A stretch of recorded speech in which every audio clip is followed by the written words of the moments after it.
Good morning, students. We have also discussed on the sector our previous two classes. Today, I am also going to discuss on this sector. First, we have already discussed three kinds of sectors: private sectors, private sectors, public sectors, organized sectors, unorganized sectors, primary sectors, secondary sectors, tertiary sectors. अब कुल मिलाकर हम यह बात कहें कि primary sector में वह तमाम चीज़ें इकोनॉमिक एक्टिविटीज आती हैं जो नेचुरली उसको इंडस्ट्री तक जाने की ज़रूरत नहीं है, वह यही हमारे नीड्स को पूरा कर देती है. As for example food grains वह प्राइमरी सेक्टर का एग्जाम्पल है, एग्रीकल्चर वर्क प्राइमरी सेक्टर का एग्जाम्पल है, जबकि सेकेंडरी इंडस्ट्रियल सेक्टर का एग्जाम्पल सेकेंडरी सेक्टर के अंतर्गत इंडस्ट्री आता है. टर्शरी सेक्टर में सर्विस सेक्टर आता है. इन सारी चीज़ों की चर्चा हम अपने पिछले क्लास में किए हैं. आज हमको करना है ग्रॉस डोमेस्टिक प्रोडक्ट GDP. ये GDP क्या है इसको बारीकी से समझना अति आवश्यक है. इसके लिए पहले हम इकोनॉमिक्स को दो पार्ट में बांटते हैं, एक माइक्रो इकोनॉमी और दूसरा मैक्रो इकोनॉमी. माइक्रो और मैक्रो में फर्क है. माइक्रो में हम प्रति पल, प्रति आवर्स, पर डे, पर वीक, पर मंथ हम GDP पता कर लेते हैं एवरेज के अनुसार. और फिर मैक्रो के अंतर्गत फॉर ए लॉन्ग टर्म, लंबे समय के लिए हम किसी चीज़ का स्टडी कर फाइनल जो अपना कंक्लूजन है, अपना जो ऑब्जर्वेशन देते हैं वह आ जाता है मैक्रो इकोनॉमी के अंतर्गत. अब यहाँ GDP की बात आ रही है तो GDP में प्राइमरी सेक्टर, टर्शियरी सेक्टर और सेकेंडरी सेक्टर से जितने प्रोडक्ट होते हैं उस प्रोडक्ट का अनुमानित कीमत वर्ष में कितना आया, that is our GDP.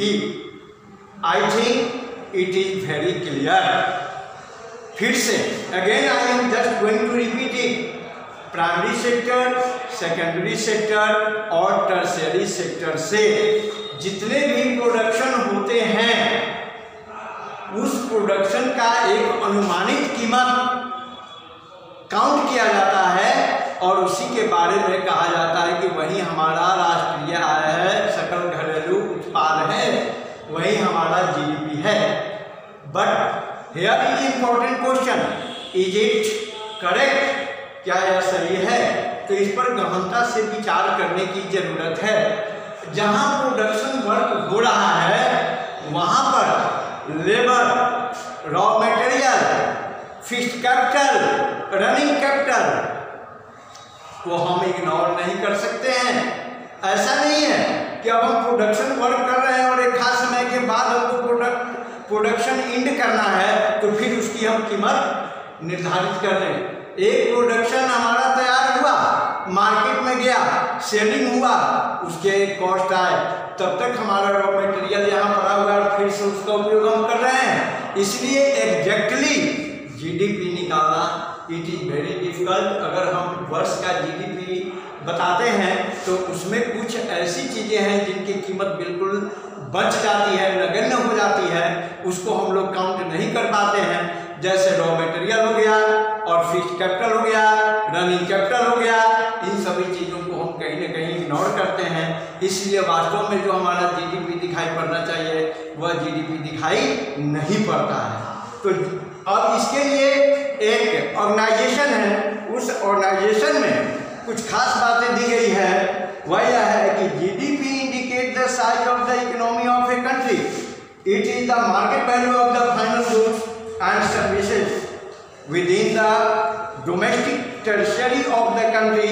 There may be both resident and non-resident products. The mammoth task of the estimate of GDP in India undertaken by the Central Statistic Office. This is the organization in short term CSO, Central Statistical Office, working under the Ministry of Statistics and Program Implementation, Government of India. The department collect information related to total volume of goods. इस विभाग का काम है कि total volume कितना production हुआ उसकी जानकारी प्राप्त करना। This department collects information related to total volume of goods and services with their price to estimate GDP। और केवल कितना प्रोडक्शन हुआ इसी को कलेक्ट नहीं करना, बल्कि इसके द्वारा यह भी पता करना कि यह अनुमानित कितने कीमत की हो सकती है। National sample survey organisation NSSO, national sample survey organisation, again national sample survey organisation, it is an organization under the Ministry of Statistics, Planning and Program Implementation, Government of India, that regularly conduct survey on employment and employment 5 yearly and figure put primary data for furthering. Other sources like Census of India also provide employment data. Census यह भी हमको बताता है कि हमारे यहाँ कितने लोग एम्प्लॉय हैं, कितने लोग अंडर एम्प्लॉय हैं और कितने लोग अनएम्प्लॉयड हैं। इसके लिए भी गवर्नमेंट ने कुछ रूल बना रखे हैं। हर डिस्ट्रिक्ट में एक इंस्टीट्यूट खोल दिया गया है जहाँ पर लोग अपना रजिस्ट्रेशन कराते हैं, उनकी योग्यता क्या है और उनको एम्प्लॉयमेंट वह एम्प्लॉय हैं या अनएम्प्लॉयड हैं। इससे इस सर्वेयर को यह वास्तविक स्थिति देश का पता चल जाता है। अब हम फाइनली बात करने जा रहे हैं हिस्टोरिकल चेंज इन सेक्टर। यह हिस्टोरिकल चेंज इन सेक्टर यह बहुत ही महत्वपूर्ण सब्जेक्ट है, इसलिए इसको हम इतना इम्पोर्टेंस दे रहे हैं क्योंकि 1947 में when we got freedom we have no any facility to go towards development। यह एक बड़ी चुनौती थी हमारे देश के लिए। हम स्वतंत्र तो हुए लेकिन विरासत में हमें खाली खजाना मिला। लैक ऑफ एजुकेशन था, लैक ऑफ हेल्थ था, there is no any capital, there is no big and important industry at that time. But in 1960 Green Revolution came and it also changed the map of agriculture sector, the route of agriculture. When Green Revolution came up, our production went high and also high. यह जानना जरूरी है कि यह दूसरी बात है कि एग्रीकल्चर सेक्टर से हमारे जीडीपी में उतनी मदद नहीं हो पाती है जितनी होनी चाहिए। लेकिन यह भी सच्चाई है कि हमारा जो ये प्राइमरी सेक्टर है यह सक्षम है। More than 50% of population of our country also involve in this sector, primary sector. इसलिए 50% से ज़्यादा लोगों को रोजगार देने में हमारा प्राइमरी सेक्टर सक्षम है। तो एक तरफ जहाँ जीडीपी में इसका योगदान वैसा नहीं है जितना हम उम्मीद करते हैं, लेकिन यह भी क्लियर है कि यह रोजगार के क्षेत्र में काफ़ी आगे देखने को मिला है। उसके बाद हम बात करने जा रहे हैं सेकेंडरी सेक्टर की। ये सेकेंडरी सेक्टर क्या है? तो secondary sector is also called industrial sector.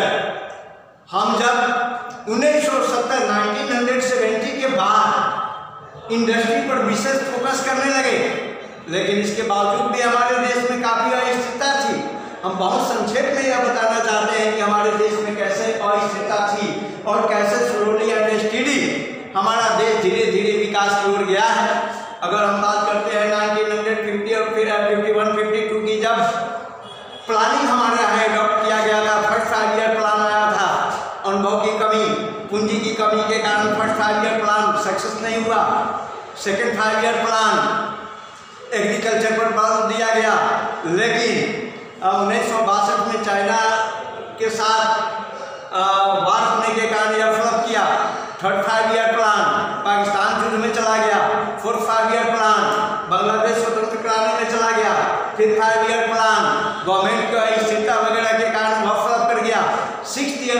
है न्यू 6 ईयर प्लान, हम यह कह सकते हैं कि न्यू 6 ईयर प्लान से हमारे देश का वास्तविक विकास शुरू हुआ। यानी कि इसीलिए हम विशेष फोकस करते हैं 1970 और 1971 से लेकर अब तक जो कुछ भी हम देख रहे हैं वह उसी का नतीजा है। 1971 के बाद रियल डेवलपमेंट हमारे कंट्री का शुरू हुआ और ऐसे में सेकेंडरी सेक्टर का विकास स्लोली एंड स्टेडी हुआ। फिर हम बात करते हैं टर्शियरी सेक्टर का। टर्शियरी सेक्टर में अभूतपूर्व डेवलपमेंट हुआ। यह बात सही है कि सेकेंडरी सेक्टर में एम्प्लॉयमेंट उतना नहीं मिल पाया है जितना लोग उसकी इच्छा रखते हैं। अब प्राइमरी सेक्टर से लोग टर्नअप हो गए सेकेंडरी में, सेकेंडरी और प्राइमरी दोनों टर्नअप हो रहे हैं टर्शियरी में, लेकिन टर्शियरी में जॉब की उतनी गुंजाइश नहीं है और ज़्यादा डेवलप कर। जैसे है फॉर एग्जाम्पल हम ट्रांसपोर्ट की बात करते हैं, लगातार अगर 1950 के बाद से अब तक ट्रांसपोर्ट डेवलपमेंट की हम बात करें तो काफ़ी विकास हुआ है। जहाँ डबल लाइन था वहाँ 6 लाइन्स आ गया, 8 लाइन्स आ गया। मोटर व्हीकल्स वगैरह की संख्या काफ़ी बढ़ गई, लेकिन उस पर सवारी करने वाले की भीड़ में कोई कमी नहीं है। इसका मतलब यह हो गया कि वह सेक्टर और ज़्यादा उस सेक्टर में डेवलपमेंट की जरूरत है जो वहाँ डेवलप नहीं हो रहा है। हमारी सरकार को एक ऐसी नीति बनानी होगी जिस नीति के तहत उसका भी डेवलपमेंट सही तरीके से हो और जो भीड़ हम जहाँ पर रश देख रहे हैं वह रश धीरे धीरे कम दिखाई पड़े। तो अभी हम टर्शियरी सेक्टर के जिस दिशा में नजर दौड़ाते हैं वहीं पर हम कुछ न कुछ कमी पा रहे हैं, लैग पा रहे हैं। अब जरूरत आ गई है कि हम अपने टर्शियरी सेक्टर को स्ट्रॉन्ग बनाएं और जब ही हमारा टर्शियरी सेक्टर स्ट्रॉन्ग होगा कुल मिलाकर हम यह कह सकते हैं कि हमारा देश डेवलपिंग से डेवलप की ओर आगे अग्रसर हो जाएगा। रियल पिक्चर हम नेक्स्ट क्लास में आपको बताएंगे कि हमारे सेकेंडरी प्राइमरी सेक्टर में क्या स्थिति है 1970 में, 1970 में और फिर 2010 और 11 में क्या स्थिति रही, सेकेंडरी की क्या स्थिति रही और टर्शियरी की क्या स्थिति रही और किसका कितना योगदान है जीडीपी में, किसका कितना योगदान है एम्प्लॉयमेंट में और किस फंड से कितना आ रहा है, इस पर हम लोग अगले क्लास में डिस्कस करेंगे। फिलहाल इतना ही, थैंक यू।